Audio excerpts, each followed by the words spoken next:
Hello students, good morning. तो चलिए अब हम अपना नेक्स्ट लेक्चर शुरू करते हैं, which is about land forms, exogenic land forms.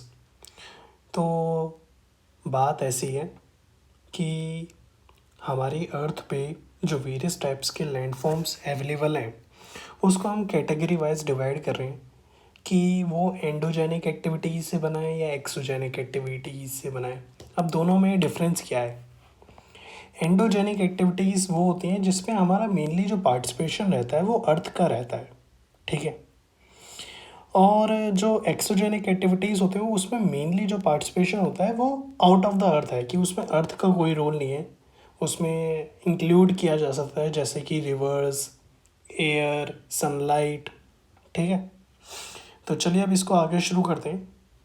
अब ये वाला जो चैप्टर है इसके अंदर मेनली जो क्वेश्चंस आते हैं वो कंसेप्ट वाइज आते हैं, कि अगर मैंने आपको डेल्टा के बारे में पढ़ाया है या फिर मैंने आपको एक्सचुरीज़ के बारे में पढ़ाया है तो उनसे रिलेटेड कॉन्सेप्ट पूछेंगे प्रीलिम्स के अंदर, कि क्या इसका रोल होता है या नहीं होता है। तो इस टाइप के सवाल रहते हैं। तो पहले कॉन्सेप्ट को समझते हैं, फिर बाद में इसके क्वेश्चंस के ऊपर निगाहें मारेंगे, ठीक है। तो इसके अंदर हम स्टार्ट करते हैं, which is agents is always required to form a landform. कोई भी चीज़ अपने आप नहीं बनती है, हमेशा उसके लिए किसी चीज़ का होना ज़रूरी है। फॉर एग्ज़ाम्पल, कोई भी वैली अपने आप नहीं बनती है, कोई भी झरना अपने आप नहीं बनता है, कोई भी बीचेस अपने आप नहीं बनते हैं। हमेशा उनके लिए एजेंट्स रिक्वायर होते हैं और इन्हीं एजेंट से रिलेटेड क्वेश्चन पूछे जाते हैं। अब एक शब्द होता है डेन्यूडेशन। इस डेन्यूडेशन का क्या मतलब होता है? ये एक प्रोसेस होता है जिसकी वजह से आप मेनली कंक्लूड कर सकते हो कि सारे के सारे लैंडफॉर्म्स बने हुए हैं। तो अगर कोई आपसे पूछे कि जो बीचेस है, फॉर एग्जांपल बीचेस, वो किस प्रोसेस की मदद से बना है, तो आप उसमें डेन्यूडेशन उसका आप जवाब दे सकते हो। अब डेन्यूडेशन के अंदर 4 प्रोसेस होते हैं: वेदरिंग, इरोजन, ट्रांसपोर्टेशन और डिपोजिशन। अब इस बात को थोड़ा गहराई से समझते हैं। होता ये है कि रॉक्स के बारे में तो आप ऑलरेडी जानते हैं कि हमें रॉक्स कहाँ से मिल रहे हैं, लावा में से, ठीक है। तो हमारे पास बाकी के लैंडफॉर्म्स कैसे निकल के आ रहे हैं उसके बारे में समझो एक बार। ये मेरे पास एक पहाड़ है, ठीक है। यहाँ पे एक, ये पूरा रॉक से ही बन के बना हुआ है और यहाँ पे मेरा सन है। तो सन क्या काम कर रहा है कि इसके ऊपर एक हीट दे रहा है, सनलाइट, इसकी रेज़ आ रही हैं। अब उन रेज़ की वजह से क्या हो रहा है कि इसका जो टेम्परेचर है वो इंक्रीज़ हो रहा है। अब किसी चीज़ का आप टेम्परेचर इंक्रीज़ करते हो तो उसका जो वॉल्यूम होता है वो भी इंक्रीज़ होता है, ठीक है, जितने टाइम के लिए उसके पास सनलाइट बढ़ रही है, ठीक है। लेकिन जब रात आ गई तब क्या हुआ? अब ये आनी बंद हो गई, यहाँ से कोई सनलाइट नहीं आ रही है, तो इसका वॉल्यूम भी नहीं बढ़ेगा। तो ये जो इसका बढ़ा हुआ वॉल्यूम है वो अब घटेगा, जो ओरिजिनल वॉल्यूम था उसके ऊपर जाएगा। तो हो क्या रहा है कि उसके वॉल्यूम के अंदर बार बार चेंजेस आ रहे हैं, और इस चेंज की वजह से क्या होता है कि वो जो रॉक है उसके अंदर दरारें आनी शुरू हो जाती हैं, क्योंकि आप किसी को दबा रहे हो, उसका वॉल्यूम चेंज कर रहे हो और वो बढ़ा रहे हो फिर कम कर रहे हो, तो उसके अंदर क्रैक्स आ जाते हैं। और इस प्रोसेस को हम कहते हैं वेदरिंग, कि सनलाइट की वजह से, टेम्परेचर की वजह से, फिज़िकल फॉर्म की वजह से, फिज़िकल फैक्टर की वजह से आपने रॉक को तोड़ दिया, ठीक है। और ये हर जगह होता है, घरों के अंदर होता है, ये चट्टानों के अंदर होता है, ओके। फिर उसके बाद क्या होता है, अब यहाँ से रॉक टूट गई, क्रैक आ गए, टाइम टू टाइम बारिश होगी, हवा चलेगी, तो ये जो रॉक है, टूटी हुई रॉक, ये और पीसेस में टूटेगी, तो अब क्या होगा, इसका इरोजन होगा। अब अगर यहाँ से रॉक टूटी है तो वो आगे की तरफ बढ़ेगी, टूट के नीचे गिरी है तो इसे हम कहेंगे, पहले वो थोड़ी बहुत टूटनी शुरू करेगी तो उसे हम कहेंगे इरोजन, वेदरिंग से एक बड़ा हिस्सा अलग हो गया, इरोजन से वो थोड़े थोड़े पीसेस में अलग होगा, ट्रांसपोर्टेशन से वो नीचे की तरफ जाएगा और कहीं पे जाके ये इकट्ठा हो जाएगा, उसे हम कहेंगे डिपोजिशन। ओके, तो ये डेनुडेशन का प्रोसेस है। तो इसके अंदर जो एजेंट रहते हैं वो सनलाइट और वाटर रहते हैं। ओके, लेयर ए है आपके पास जो एक्सपेंड होगी और कंप्रेस होगी हीट की वजह से, जिसकी वजह से रॉक ब्रेक हो जाएंगी और जिसकी वजह से जिसे हम वेदरिंग कहते हैं। अब ये जो वेदरिंग है इसके 3 तरीके की होती है, फिजिकल, केमिकल एंड बायोलॉजिकल। अब मैं आपको इसके वो दिखा देता हूँ डायग्राम। जैसा कि आप यहाँ पे देख सकते हैं, ये प्योर एग्जांपल है फिजिकल वेदरिंग का। ठीक है, और देखिए बिल्कुल कैसे कट गई है, ऐसा लगा है आरी से काटी गई है, लेकिन ये आरी से नहीं काटी गई है रॉक। यहाँ पे इसका इस रॉक के साथ वेदरिंग हुई है। बायोलॉजिकल वेदरिंग का एग्जांपल इसके अंदर है, और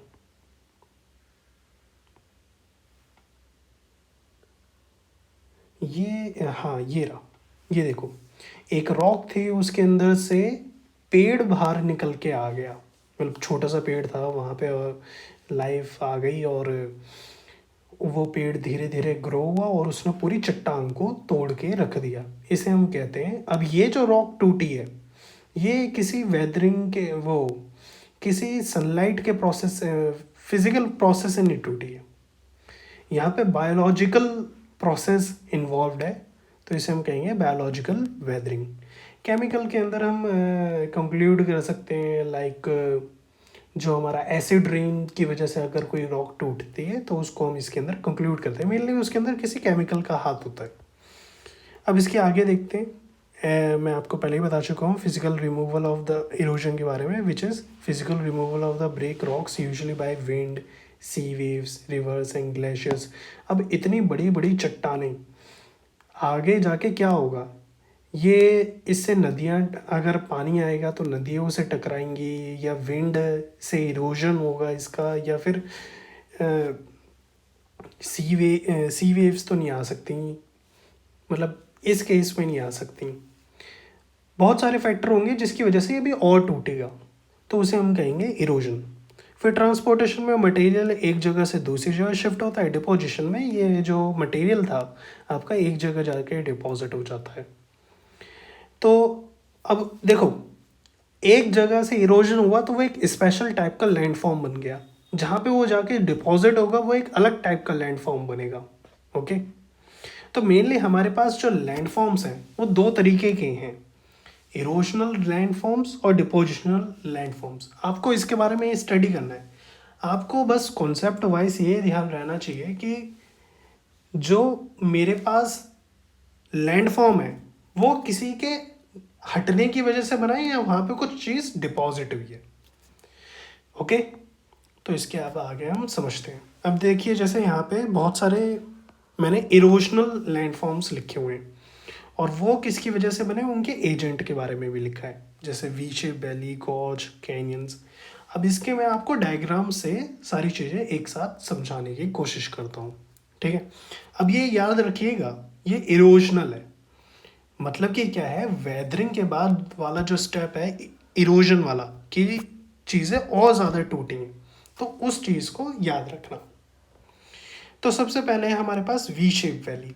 अब वी शेप वैली कैसे बनती है इसके बारे में ध्यान से देखो।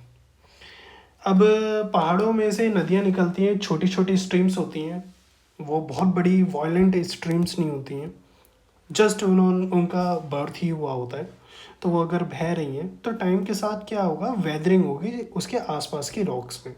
ठीक है, जैसा कि आप यहाँ पे देख सकते हो। और ये जो वेदरिंग होगी यहाँ पे इन वाले हिस्सों में, तो ये रॉक टूटेंगी और टूट के नीचे गिर जाएंगी, और नीचे भी गिर जाएंगी तब भी कोई फ़र्क नहीं पड़ेगा क्योंकि नदियाँ आगे लेकर चली जाएंगी इनको। फिर टाइम टू टाइम क्या होगा कि ये जो साथ वाली जो ये एरिया है ये वीक होना शुरू हो जाएगा, एक बार टूटना शुरू हुआ तो आगे ज़्यादा वीक हो जाएगा। तो एक ये वी शेप वैली का वी शेप एक्वायर कर लेता है, जिसे हम कहते हैं वी शेप वैली।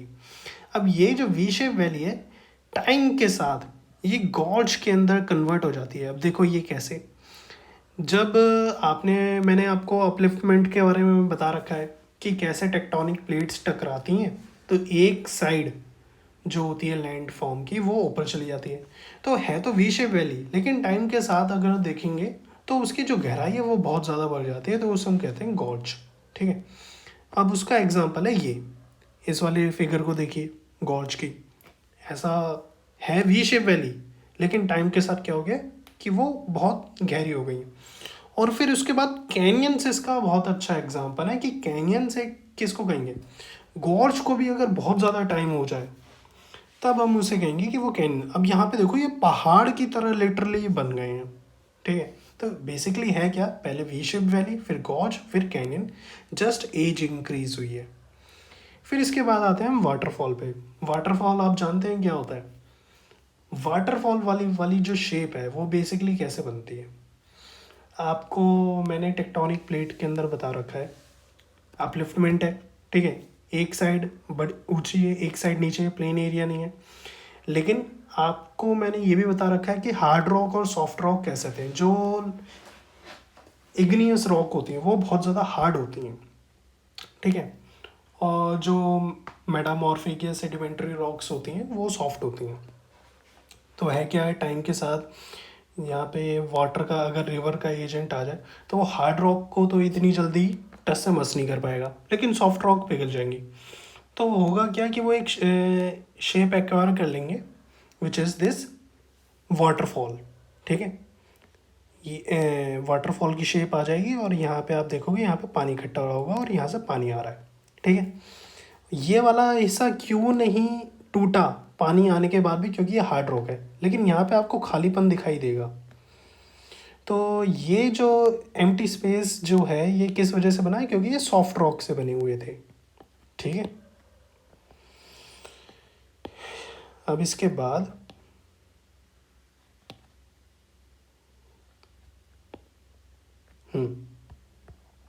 जो हमारे पास नेक्स्ट है वो है कैटरैक्ट्स।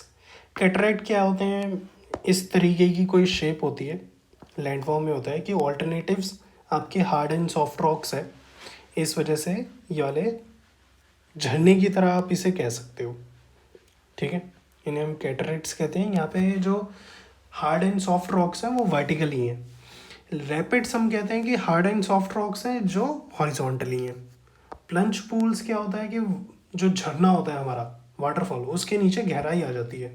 मतलब यहाँ पे आप पानी देख रहे हो ना, इतने दिनों से यहाँ पे पानी गिर रहा है, तो यहाँ पे एक पूल सा बन जाता है। यहाँ पे लोग डुबकियाँ मारते हैं और उनको पता है कि उनकी जान को कोई खतरा नहीं है क्योंकि गहरा है पानी। वो किस वजह से प्लंज पूल यहाँ पे डेवलप हो जाता है टाइम टू टाइम, क्योंकि वो वाटर इरोड करता है ना सरफेस को। फिर उसके बाद आता है पेनी प्लेन। पेनी प्लेन दरअसल में क्या है कि एक ऐसा ऑब्जेक्ट है जो पहाड़ था, लेकिन बहुत टाइम से उसका इतना ज़्यादा वेदरिंग हुई है, इतना ज़्यादा इरोजन हुआ है कि अब उसका इतना ही हिस्सा बचा है, तो उसे हम कहते हैं पेनी प्लेन। पॉट होल्स, ये जनरली आपको पॉट होल्स पता है कहाँ पे विजिबल हो सकते हैं, ये आपको जो मैं यहाँ पे बता रहा था आपको वाटरफॉल के पास।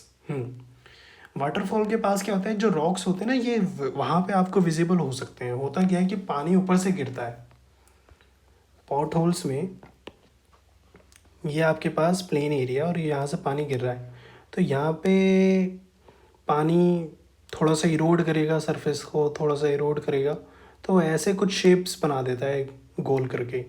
ठीक है, फिर उसके बाद क्या होता है, टाइम टू टाइम क्या हो रहा है कि पानी आ रहा है और इनके अंदर इन्हीं की शेप्स को आगे एक्सटेंड करता हुआ चला जा रहा है, तो ये उस वजह से बनते हैं पॉट होल्स। और अगर मैं आपको एक इनकी फ़ोटो दिखाऊं तो आप ये भी देख सकते हो। नहीं भाई, हमें ये वाले नहीं देखने, ये तो हमें पता है कहाँ रहते हैं। इस तरीके की शेप जो आपको दिख रही है ना, ये पानी की वजह से बनती है, रिवर की वजह से। और होता क्या है, ये कंकड़ के मतलब इसमें रोल रॉक का भी रहता है कि सेडिमेंट्स आए और रिवर में सेडिमेंट होते हैं वो इसको इरोड करते रहते हैं बार बार। तो ये पॉट होल्स डेवलप हो जाते हैं। फिर इसके बाद आते हैं हमारे पास और क्या चीज़ है हमारे पास। हाँ, ये मैं आपको बता चुका हूँ रैपिड्स के बारे में, ठीक है। And then drainage pattern, river के जो ड्रेनेज पैटर्न है एक बार उसको भी समझते हैं। अगर ट्री लाइक फिगर होगी एक ड्रेनेज सिस्टम की तो उसे हम डेंड्रिक कहेंगे। अब कैसे समझें इसको? वैसे तो उसका एग्जांपल ये है कि हमारे पास मेन रिवर है, ये हमारी मेन रिवर है और इसके साथ जो पैरेलल रिवर्स जुड़ी हुई हैं वो अगर ट्री लाइक स्ट्रक्चर बनाती हैं तो उसे हम कहते हैं डेंड्रिक। लेकिन फॉर द बेटर एग्जांपल आप इस डायग्राम को देखो, यहाँ से हमारी मेन रिवर आ रही है, ठीक है, और ये साइड की पहाड़ियों से जो वाटर कंटेंट, जहाँ से वाटर आ रहा है पहाड़ों से, तो उसे हम कहेंगे डेंड्रेटिक ड्रेनेज पैटर्न, क्योंकि ट्री की तरह दिख रहे हैं ना। फिर इसके बाद आते हैं हमारे पास टेरेलिसिस। इसके अंदर क्या होता है, जो स्ट्रीम्स होती है वो राइट एंगल पे मिल रही होती हैं, लाइक दिस, ये राइट एंगल पे मिल रही है ना। और जब ये राइट एंगल पे नहीं मिल रही होती है तब हम इसको कहते हैं एंगुलर। पैरेलल के अंदर ये पैरेलल चल रही होती हैं, कुछ इस तरह की ओके। फिर उसके बाद रेडियल, जो सेंटर से निकल रही होती हैं, मतलब कि बेसिकली माउंटेन, ये माउंटेन की अगर मेरे पास चोटी है और यहाँ पे पानी बरसेगा तो ये तो चारों तरफ रेडियल ही निकलेंगी ना। आई होप आपको ये वाली बात समझ आ गई होगी। फिर इसके बाद अब हम आगे पढ़ते हैं, विच इज़ दिस। तो इरोजनल आपको सारी समझ आ गई। अब देखो इरोजन कहाँ कहाँ पे हुआ है, यहाँ पे भी वी शेप में भी इरोजन है, गॉर्ज में भी इरोजन है, कैनियंस, वाटरफॉल, कैटरेक्ट्स, रैपिड्स। कैटरेक्ट बने ही इस वजह से क्योंकि सॉफ्ट रॉक जो है वो डिप्लीट हो गई है, वो इरोड हो गई है। सॉफ्ट रॉक अपनी जगह रहती, हार्ड रॉक अपनी जगह रहती, तो वो तो फिर ये कैटरेक्ट वाली शेप थोड़ी ना आ पाती, वो तो जस्ट ऐसा होता कि वाटरफॉल की तरह बन जाती। फिर इसके बाद आती हैं आपकी रैपिड्स, यहाँ पे भी इरोजन है, पॉटहोल्स में भी इरोजन है, पेनीप्लेन्स, ओके। तो चलिए अब इसको आगे देखते हैं। अब डिपोजिशनल, अभी हाँ, अब डिपोजिशनल के बारे में मैं आपको बताता हूँ। डिपोजिशनल लैंडफॉर्म्स, मीएंडर बड़ा ही इंपॉर्टेंट कॉन्सेप्ट है, कभी कभी समझ में नहीं आता है लेकिन इसको समझने की ट्राई करते हैं। है क्या कि नदियों के 3 फेज़ होते हैं, एक होती है जब वो उसका बर्थ हुआ होता है, एक होती है जब वो अपनी जवानी में होती है, एक होती है जब वो अपने बुढ़ापे में आ जाती है। जो नदियां हैं वो जन्म लेती हैं पहाड़ों से, फिर उसके बाद वो मिडल एरिया में आती हैं, फिर वो प्लेन एरिया में आके मेंडर्स वो प्लेन एरिया में आ जाती हैं, तो वो मैच्योर एज में आ जाती हैं, ठीक है। तो होता क्या है कि मेंडर्स जो होते हैं जब प्लेन एरिया के अंदर रिवर आती हैं तो उनकी स्पीड बहुत ज़्यादा कम हो जाती है। स्पीड बहुत ज़्यादा कम होने के कारण अब अगर मेरे पास ये रिवर है, ये इसकी स्पीड बहुत कम हो गई है, अब ये ऐसे चल रही थी, अगर इसके अंदर ज़रा सा भी डिफरेंस आता है तो कभी मतलब कि इसकी इस डायरेक्शन में थोड़ा बहुत तो डिफरेंस आ सकता है। अब कैसे डिफरेंस आ सकता है, अब देखिए टोपोग्राफी इतनी ज़्यादा बदलती रहती है हमारी, और विंड सिस्टम की वजह से भी हमारे में थोड़े बहुत चेंजेस आ सकते हैं, उतने एक्सेप्टेबल हैं, मैं बहुत ज़्यादा डिमांड नहीं कर रहा हूँ, लेकिन टाइम के साथ अगर आप उसके पैटर्न को देखोगे तब आपको पता चलेगा ये बहुत बड़ा डिफरेंस क्रिएट हो गया। अब इसके अंदर कुछ भी डिफरेंस, क्योंकि प्लेन एरिया है, स्पीड कम है, प्लेन एरिया है, स्पीड कम है, जो पाथ है इसने पहले बनाया हुआ है, ज़रूरी नहीं है अभी भी उसी पाथ पे फॉलो करे। तो अगर थोड़ा बहुत भी डिफरेंस आया और ये ऐसे चलने लग गई तो टाइम के साथ क्या होगा कि जो रिवर है वो यहाँ से टकरा रही है, यहाँ पे उसका इम्पैक्ट आ रहा है, यहाँ पे इम्पैक्ट आ रहा है, यहाँ पे इम्पैक्ट आ रहा है, और यहाँ पे उनकी स्पीड भी ज़्यादा है, हाई स्पीड है, स्पीड ज़्यादा है, यहाँ पे स्पीड कम है, यहाँ पे स्पीड ज़्यादा है, यहाँ पे कम है, ठीक है। तो इसकी वजह से क्या होगा, मीएंडर्स फॉर्म होंगे। अब मीएंडर्स क्या चीज़ है, जो मटेरियल है। अब यहाँ पर देखो, यहाँ पे मटेरियल है, मटेरियल दोनों साइड है, ठीक है। इसकी डायरेक्शन आई और यहाँ इसने यहाँ से इसको इरोड कर दिया। यहाँ से मटेरियल अगर इरोड हुआ है, यहाँ से मटेरियल इरोड हुआ है ऐसे, ऐसे नदी का पाथ है, यहाँ से मटेरियल इरोड हुआ है तो वो यहाँ पे शिफ्ट हो जाता है।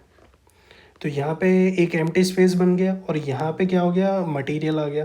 तो इसका जो पाथ है वो कुछ इस तरीके से हो गया। अब क्योंकि यहाँ से तो खाली हो गया, अब यहाँ पे से तो नदी बह सकती है इस एरिया से। तो ऐसे ही आगे चलकर भी ऐसे ही होता है कि इसका जो पाथ, उसमें घुमाव आ जाता है।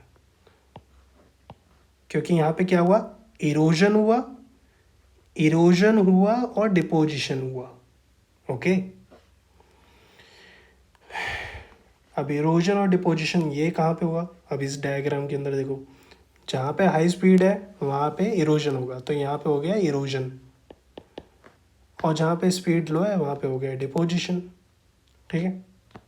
ऐसे यहाँ पे, यहाँ से इरोजन, यहाँ पे डिपोजिशन।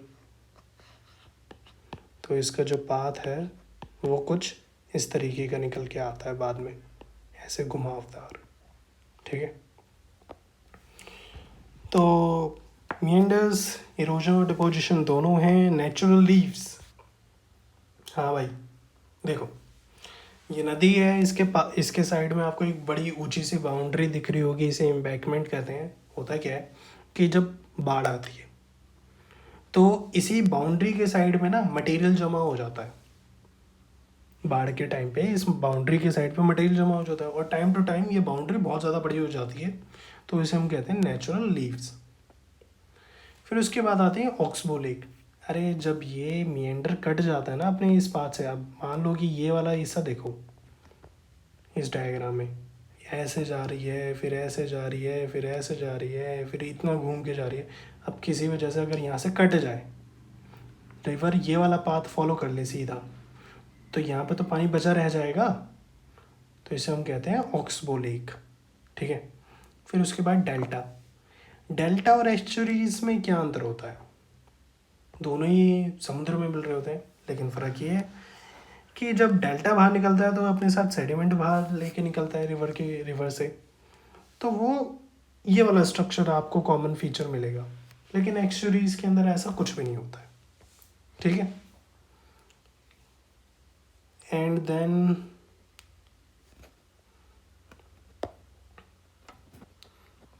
तो अभी तो यहीं पे रखते हैं इसको, मैं मरीन लैंड फॉर्म्स अब इसके आगे कंटिन्यू करवाऊँगा। ओके, तो चलिए आप ऐसे ही पढ़ते रहिए। आई होप कि मेरी वीडियोस आपको हेल्पफुल लग रही होंगी, एंड आप अपना फीडबैक ज़रूर दीजिएगा।